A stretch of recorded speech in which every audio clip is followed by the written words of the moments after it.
देखिए, जो भारत ने हमला किया था ये बड़े पिन पॉइंट टारगेट पे किया था। ये टेररिस्ट के ठिकानों पे किया था।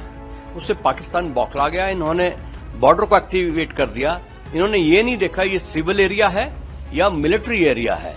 उन्होंने आसपास के गांवों को टारगेट किया और काफी लोग मारे गए, जख्मी हुए।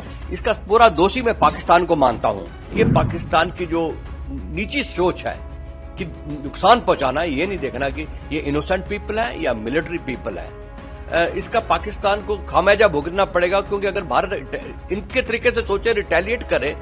इनके भी गांव बड़े बॉर्डर के नजदीक है। जो इनके दोस्त है, दोस्त कौन है? अजरबैजान, टर्की भी खुल के नहीं आया। अजरबैजान ने एक स्टेटमेंट दी। अजरबैजान की क्या है, काबिलियत क्या है? हिंदुस्तान आर्मी के मुकाबले में पाकिस्तान कहीं नहीं है। आप भीख के कटोरे के पैसे से लड़ाई नहीं लड़ सकते। आपका भीख का कटोरा, आप मांगते फिर रहे लोगों से मदद करेंगे। वो गलती ना करें लड़ाई शुरू करने की। वो फिर एक बार जैसे बांग्लादेश बना है, हो सकता है कि पीओके भारत ले ले और बलूचिस्तान इतना खड़ा हो जाए कि अपनी आजादी मांग करे तो उसको संभाल ना पाए। देखिए, जो भारत ने हमला किया था ये बड़े पिन पॉइंट टारगेट पे किया था। ये टेररिस्ट के ठिकानों पे किया था। उससे पाकिस्तान बौखला गया। इन्होंने बॉर्डर को एक्टिवेट कर दिया। इन्होंने ये नहीं देखा ये सिविल एरिया है या मिलिट्री एरिया है। उन्होंने आसपास के गांवों को टारगेट किया और काफी लोग मारे गए, जख्मी हुए। इसका पूरा दोषी मैं पाकिस्तान को मानता हूं, क्योंकि पाकिस्तान ने सिविलियन पॉपुलेशन की परवाह नहीं की, जबकि हम हमेशा ही ध्यान रखते रहे, चाहे बालाकोट था, चाहे सर्जिकल स्ट्राइक थी, चाहे ऑपरेशन सिंदूर, किसी में भी हमने सिविलियन को टारगेट नहीं किया। और ये पाकिस्तान की पहले से ये नीति रही है कि जो इनोसेंट लोग हैं उनको टारगेट करते हैं। पहलगाम कौन थे? सिविलियन थे, इनोसेंट लोग थे। उनको पॉइंट ब्लैंक पे रेंज पे मारा और यहां इन्होंने घर के ऊपर गोले दागे। और इन्हें पता है, पाकिस्तान वालों को पार से, बॉर्डर पार से सब नजर आता है कि ये सिविल एरिया है, सिविल के गांव है और ये मिलिट्री एरिया है। ये पाकिस्तान की जो नीची सोच है कि नुकसान पहुंचाना है, ये नहीं देखना कि ये इनोसेंट पीपल है या मिलिट्री पीपल है। इसका पाकिस्तान को खामियाजा भुगतना पड़ेगा, क्योंकि अगर भारत इनके तरीके से सोचे, रिटेलिएट करे। इनके भी गांव बड़े बॉर्डर के नजदीक है, उनका काफी नुकसान हो सकता है। पर मुझे पूरा यकीन है, जैसे हम लोग विश्वास रखते हैं, भारतीय सेना विश्वास रखती है, भारतीय सरकार विश्वास रखती है, भारत के लोग विश्वास करते हैं कि इनोसेंट लोगों का कभी भी किसी किस्म से नुकसान ना हो। हम ये नहीं करेंगे जो पाकिस्तान कर रहा है।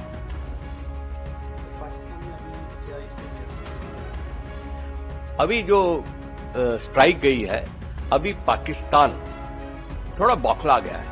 हालांकि वो बड़ी बड़ी बातें कर रहा है, वो उन्हें करने पड़ेगी फेस सेविंग के लिए, पब्लिक के सामने अपनी इमेज बचाने के लिए, और इन्हें दुनिया के सामने भी अपनी इमेज बचानी पड़ेगी। जो इनके दोस्त है, दोस्त कौन है? अजरबैजान, टर्की भी खुल के नहीं आया। अजरबैजान ने एक स्टेटमेंट दी। अजरबैजान की क्या है, काबिलियत क्या है? जब उनका आर्मेनिया के साथ युद्ध हुआ था तो वो टर्की की सपोर्ट के साथ पूरा करता रहा और उन्होंने उसको बर्बाद किया। और यही वही सोच रहे हैं कि शायद ये हम आर्मेनिया नहीं है और अजरबैजान के जान के पास कुछ नहीं है। पर जो पाकिस्तान का रिएक्शन आएगा, मुझे लगता है कि वो ज्यादातर वो ड्रोन का इस्तेमाल करेंगे। वो ड्रोन लेंगे टर्की से या चाइना से लेंगे, क्योंकि उन्हें खतरा अगर वो हमारी तरफ बढ़ेंगे, उनका खुद अपना ज्यादा नुकसान हो जाएगा। हमले की आशंका उसके बाद हो सकती है, जब वो, जैसे हमने स्टैंड ऑफ अटैक किए, हमने अपनी टेरिटरी से उनके अंदर गोले दागे, मिसाइल दागे। वो भी वहां से ड्रोन लॉन्च करेंगे जिसके ऊपर कोई नहीं बैठा है, हमले करेंगे। पर जब वो हमले करेंगे, वह टारगेट क्या है? हमारे पास तो सही टारगेट थे, बिल्कुल दुनिया को पता था कि टेररिस्ट के हेडक्वार्टर है। सबको ओपनली पता था, चाहे मुरीद के था, चाहे बावलपुर था या कोटली वगैरह थे। इन सब में पाकिस्तान के ने इनको बना दी थी, इनको हेडक्वार्टर बनाने दिए थे। हमने तो नहीं ऐसा किया। ना हमारे पास ऐसे कोई टेररिस्ट कैंप्स हैं, ना लॉन्च पैड्स हैं, ना ट्रेनिंग सेंटर्स हैं। तो ये सॉफ्ट टारगेट नहीं। सॉफ्ट टारगेट क्या है? ये आसपास के गांव पे हमला करेंगे या कुछ हिंदू मंदिरों पे भी कर सकते हैं कि भी हमने मस्जिदों का बदला ले लिया है, वो भी कर सकते हैं। और अगर वो मिलिट्री टारगेट पे आते हैं या हमारे इंफ्रास्ट्रक्चर पे जैसे रेल पे आते हैं या एयरपोर्ट की तरफ करने की कोशिश करते हैं, तो फिर ऑल आउट वॉर की वो अपनी तरफ से शुरुआत करेंगे, हमारी तरफ से नहीं करेंगे। जब एक बार अगर शुरू हो गया तो पाकिस्तान के लिए बहुत मुश्किल हो जाएगा, क्योंकि बिल्कुल फैला हुआ है। अफगानिस्तान, बलूचिस्तान, उधर पख्तून ने सिर उठा लिया है और इंडिया का बॉर्डर भी सिक्योर नहीं है।